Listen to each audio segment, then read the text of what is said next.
Hello, my name is William Gregory, and I am Associate Professor of Religious Studies at Clark University in Dubuque, Iowa. And this is the first of a series of 8 educational audios intended to introduce and explore the distinctive mission and purpose of Catholic colleges and universities. Anyone who works for a Catholic college or university for any length of time knows that this is a very important topic, yet also one that carries with it a certain level of complexity and richness that's not often easy to articulate. To ask about the mission of Catholic higher education opens up many large and significant questions, such as, how is a Catholic education meant to be different from the kind one would receive at a secular or public university? And how is that difference ideally delivered in the curriculum, in student affairs, in governance, and in other areas of university life? How can all those who work for a Catholic university, no matter their role or their individual faith conviction, how can all contribute meaningfully to the university's religious mission? And finally, how can all students, no matter their religious affiliation or lack thereof, be served and enriched by their encounter with the Catholic tradition in the university setting? My own university, Clark University, is one of more than 200 Catholic colleges and universities in the United States, and one of more than 1,600 in the world. And it, like all other Catholic higher ed institutions, sees itself as having been given a sacred charge tied to its identity as Catholic. But what is that sacred charge, and how might it be carried out? These are the kinds of questions this audio course is meant to explore, and the intended audience is everyone formally affiliated with any Catholic university, whether that's staff or faculty, administrators and trustees, or any others who seek to contribute to the university's distinctive mission, including alumni, donors, friends, church and non-church partners, and of course, students. And the focus on everyone is very important, for it's a basic principle of Catholic higher education institutions today that the mission is carried by everyone who works for the university, and not just by a few people or a few sectors. This was a point I heard repeatedly emphasized by Sister Joanne Burrows, Clark University president from 2006 to 2019. The mission belongs to the entire university, to everyone in it, and so each of us has a role in carrying it out. It's not restricted to campus ministry, or the religious studies department, or our founding congregation, the BVM Sisters, or any other specific office. It belongs to all of us. And yet, this principle has a very important corollary, which is that if a university sees everyone in it as in some way responsible for the mission, then that institution has a responsibility to provide everyone in it with the necessary training to understand and carry out that mission. One cannot reasonably expect someone to do a job unless they've been prepared and equipped to do it. So, across Catholic higher education institutions today, wherever lay people have taken over from founding orders of religious and priests, which is pretty much everywhere, what you see is universities offering mission training and education for faculty, staff, administrators, and trustees, all for the ultimate purpose of maintaining and strengthening the university's distinctive identity. And so this is the reason for this audio course, to help everyone who works for any Catholic university, especially in the United States, to better serve and support their institution's mission, by first of all helping everyone better understand and appreciate what that mission is. What this course most hopes to accomplish, then, is to give everyone who works in Catholic higher education today a shared understanding of what the basic project of Catholic higher education in general entails, as this has come to be understood both by the institutional Catholic Church and by Catholic higher education leaders in the more than 50 years since the Second Vatican Council. And I use the word basic deliberately. This course will introduce foundational ideas and principles, essential documents, and authoritative statements that are important and necessary to know in order to grasp the big picture of Catholic higher education today, all in aid to the ongoing professional development activities that each Catholic college and university needs to provide in the area of mission. Now, naturally, of course, it's impossible to cover every important topic or every important topic in depth, but the course does aim to lay a foundation and a jumping-off point for further discussion and study and reflection.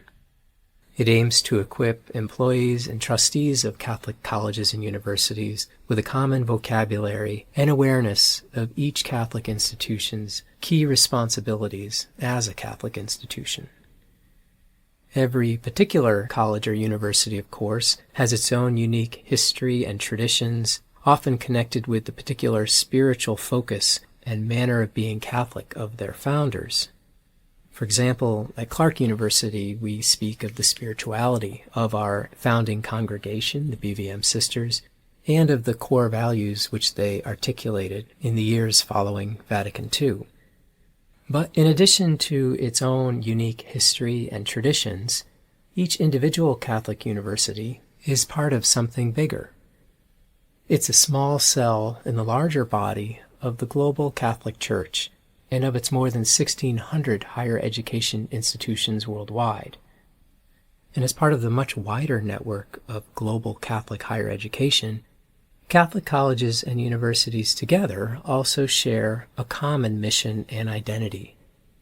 And one might think of these two things together as tuning and fine-tuning. The basic mission is fundamentally the same. It orients Catholic higher education institutions towards a set of essential and shared tasks, and that is the tuning. But there are many ways of carrying out these tasks, as well as more specific commitments and traditions unique to an institution's particular history, and that is the fine-tuning. The point is that no individual Catholic college or university stands entirely on its own. All Catholic colleges and universities together comprise a large and diverse family of institutions that share a common mission. And so this audio course will explore what that common mission is, though each individual institution will also want to supplement these general points with more particular and local ones, the fine-tuning to complement the tuning. The fact that all Catholic higher education institutions share a common mission gets to the reason why I am making this course public online in an audio format. In my experience, a vast literature exists in print discussing the meaning and significance and best practices of Catholic higher education today. But sorting through all that can be difficult. And even if an institution does that, not everyone who needs professional development in our institutions can always be enticed to read something or read very much. And this is just a reality. So it's my hope that the use of an audio format will help make this essential information more accessible to larger numbers of people on our campuses. As much as I love to read, I know that in certain circumstances, I much prefer to learn something by listening than by reading. Even more to the point, though, practically every Catholic college and university out there in the United States today finds itself in the situation of needing mission-focused professional development resources to help it fulfill its religious purpose. Some institutions are certainly much farther along than others in developing mission training programs for their employees and trustees, but the need exists everywhere and is fairly unrelenting. And because so much of what needs to be conveyed is a common fund of knowledge, that tuning I just described, it is hoped that all Catholic colleges and universities may find these recordings beneficial, at least in part, though each, again, will need to do more specific training relative to its specific commitments and history. By way of preview, then, let me note that the course ahead runs approximately 6 hours in length and is comprised of 3 pairs of audios, one pair on the mission of the Catholic Church as a whole, which each Catholic higher ed institution shares in some ways, one pair on the history of Catholic colleges and universities in the United States from the 1950s to the present, which is important to appreciate the urgency of the mission formation task our institutions now face.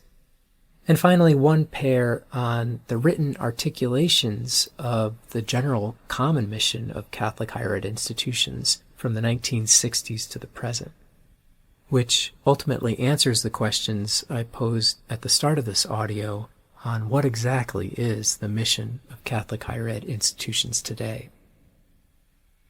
So let me now close this introductory recording with one final comment to anticipate the rest of the audio course ahead. And that's that the mission of Catholic higher education is vast and multifaceted. And that's one reason why it's not easy to pass it on quickly or capture it in a few simple comments or phrases. It always seems to resist simple formulations. It's profound, and profound things take time and effort and personal investment in order to understand and appreciate and assimilate. But in that profundity and richness, I'm absolutely convinced that everyone who works at our institutions will find things that matter to them deeply. Knowledge and values, traditions, commitments, and connections that are inspiring and worth all of our best efforts. The mission of Catholic higher education is something that we can all support because it touches on our deepest potential as human beings, the deepest questions we all face, as well as the gravest problems in our world today. It's also accessible and universal, so that everyone, whether Catholic or not, Christian or not, or religious or not, can find in it a love of all that's beautiful and true and good. Our Catholic mission also looks on the mystery of our human existence together and offers, in my view, one of the most positive, uplifting, and hopeful perspectives available in our world today, which is worth engaging by any thinking person. So the mission is something that I believe we can all support in our own way and with our own gifts, so that our institutions can continue to be what they were founded to be, which is places where Catholic Christianity remains a vital source of intellectual growth, moral development, faith, inspiration, and hope for our world.